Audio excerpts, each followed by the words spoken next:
First of all, Declan, thanks for taking our call. We do appreciate that you're kind of busy. Declan, would it be fair enough to call you an environmentalist? I'm an environmental scientist. Scientist? That's even better. We have the right man then. Well, yeah, but I have an aversion to the word expert. There are too many experts on the planet, and they all seem to disagree on various topics, including water fluoridation.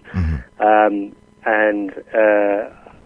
it's an issue that I have a particular interest in myself.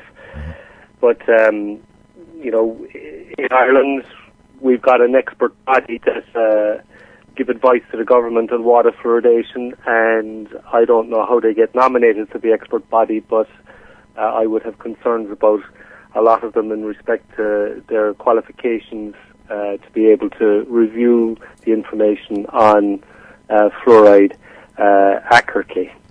Declan, what do you actually know? What's okay, explain to us first of all. We've been studying this for a little bit of time now, and the more we delve into it, the more scary it's become. And we're inundated here at the radio station actually with emails from all sorts of people from all walks of life who have taken up this baton, if you will, and have decided that yes, this is incorrect. You know, the government are literally medicating its citizens. Okay, first of all, the question I suppose we can start here with is what is fluoride? What exactly is fluoride? Well, it's not necessarily what is fluoride. People think that it's fluoride that they're getting in their drinking water, but they have to look at the substance from which it comes from. And in this case, it's a chemical substance called hexafluorosilicic acid, which is manufactured in Spain. And that is the chemical that is added to our drinking water supplies. So it's a fluorosilicate, and it's not a natural compound. So it's man-made, Declan. It doesn't occur naturally. It's actually physically made. Yes. And we import it from Spain. This is the same substance, chemical substance, that was also used as a biocide and pesticide for wood preservation up until 2004. And it was listed as a biocide under the EU Biocides Directive.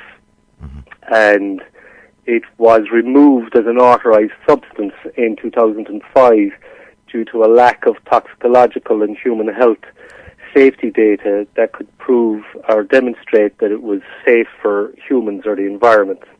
Wow. Oh my good God. So they've taken it out of other products and still they continue to use this in water for human consumption in the Irish Republic. Yeah. Oh my God, that's scary. There's only 2 countries in Europe that are adding it. In Ireland, 80% of the population are consuming drinking water that has been treated with this chemical, and in the UK about 10% of the population. Every other country in Europe has refused to support a policy of artificial fluoridation of drinking water supplies because they believe that it is ethically unsound, that it fails the precautionary principle enshrined in the Treaty of Europe. And when you look at what other countries have done, for instance, like in Sweden, the Swedish government sought advice from the Nobel Institute, which are, you know, one of the most famous scientific institutes in the world. And Professor Carlson, who won the Nobel Prize for Medicine in 2000, gave a presentation to the government of Sweden advising them of the health risks associated with artificial fluoridation of water, and the Swedish government decided that it was unwise to pursue that policy and have never supported it. In France, the French government contacted the Pascal Institute, and they also strongly advised the French government not to fluoridate public water supplies, and that's the position that the French government supports. So there's only one country in Europe that actually has mandatory legislation enforcing all of the local authorities in Ireland to add this chemical. There's only 2 countries in the world that have that legislative policy, the other country being Singapore. And in Singapore, the level of fluoride that they would add to their drinking water is half the concentration that would be added in Ireland. But the big difference, which is my greatest concern and the greatest concern of a lot of people who are investigating this, is that there are 2 sensitive sectors. Well, there's more, but 2 principal sensitive sectors in of the population that one needs to have very high levels of safety standards to protect them. Mm-hmm. One is babies, and the other are people who suffer from diabetes. Wow. And every baby in Ireland that is fed formula milk made up with fluoridated tap water is exceeding the maximum optimal level of fluoride by 2 or 3 times the recommended value. And the European Food Safety Authority have reported that for an infant, when they consume fluoride, because their kidneys aren't fully developed, 90% of the fluoride that they consume remains bound in their bones. Those statistics, when you state them just like that, it's quite scary. I mean, you're talking about little babies with the consumption of various powdered feeds, etc., made from tap water. And regardless, I believe, even if the water is boiled, fluoride does not evaporate; it stays in the water that is still there for human consumption. I believe well, it concentrates when you boil it concentrates. But the problem for a country like Ireland is that we have the most appalling success rate with regard to the promotion of breastfeeding. We have the lowest incidence of breastfeeding in the world, and we have the highest prevalence of bottle-fed infants who are fed formula milk made up from tap water. And you compare us to, say, Singapore. In Singapore, the health authorities instigated a policy to promote women or mothers to breastfeed, and they have a success rate of 95% of mothers breastfeeding, in comparison to Ireland, where it is less than 30%. Okay. Declan, if I may interject for a moment, Dr. Karen Ryan, psychologist, has been onto the station to say that, were you aware, here's a statistic for you, were you aware that Ireland is actually the highest prescribed antidepressant in the world? And in the world, now this is not just Europe or stateside, by the way, this is in the world, right? This doctor states that Ireland, there are more people on antidepressants in the Irish Republic than any other place in the world. Thanks for that, Doctor. And she has put a lot of this down to fluoridation, the fluoride, again, in the water. Well, I would agree with her entirely. I published a report earlier this year that included over 1,200 scientific peer-reviewed references from 240 publications in medical science and ecotoxicology. And I was absolutely blown away by the health statistics that I found for Ireland. I mean, we are facing a catastrophic healthcare crisis in this country, and the statistics for disease in this country far outweigh what is happening anywhere else in the world. I'll give you an example from what the doctor just mentioned there. There are 770,000 people, according to the HSE's own statistics, in this country who suffer from a neurological illness. That means that we have a prevalence of 17.5% of the population. And according to the WHO, the global average for neurological disease in other countries is 6.5% of the population. So we are more than double the global average. Double the global average. So there you go, Dr. Ryan. We're actually double the global average right here in the Republic of Ireland. I'm absolutely amazed. I've only been covering this for a short period of time right here on First Online. I believe an acquaintance of you introduced me to this whole subject, and we have it like a bone. And the amount of interest that this has grown, it's definitely grown legs around Ireland, and in fact stateside as well. It's become an issue. I believe it has been an issue, an ongoing issue in certain states, in the States, if you will, Declan. But I mean, there's been over 500 communities in the United States that have successfully banned water fluoridation in the last 10 years. So I believe.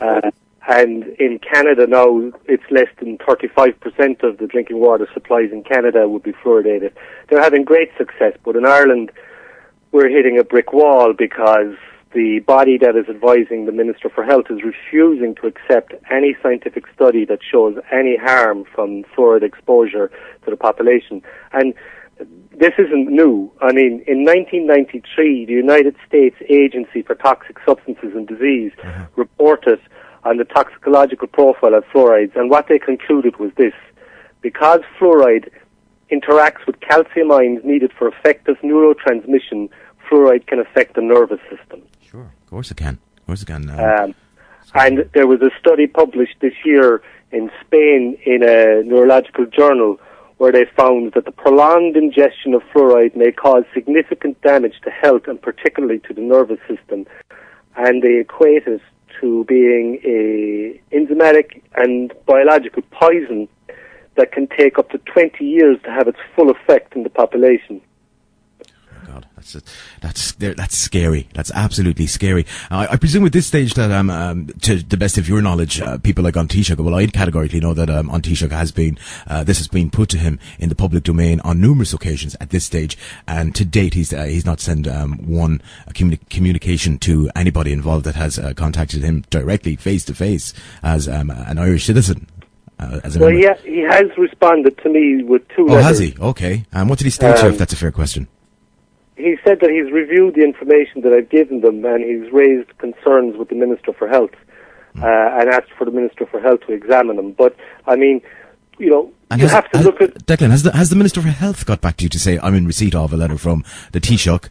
By the way, if you are stateside or in the UK, Taoiseach is simply the Irish word for Prime Minister. Okay, so there you go. That's when we say Taoiseach here, we're referring to the Prime Minister. Right. Have you had any response from the Department of Health? The Department of Health have completely rejected my report.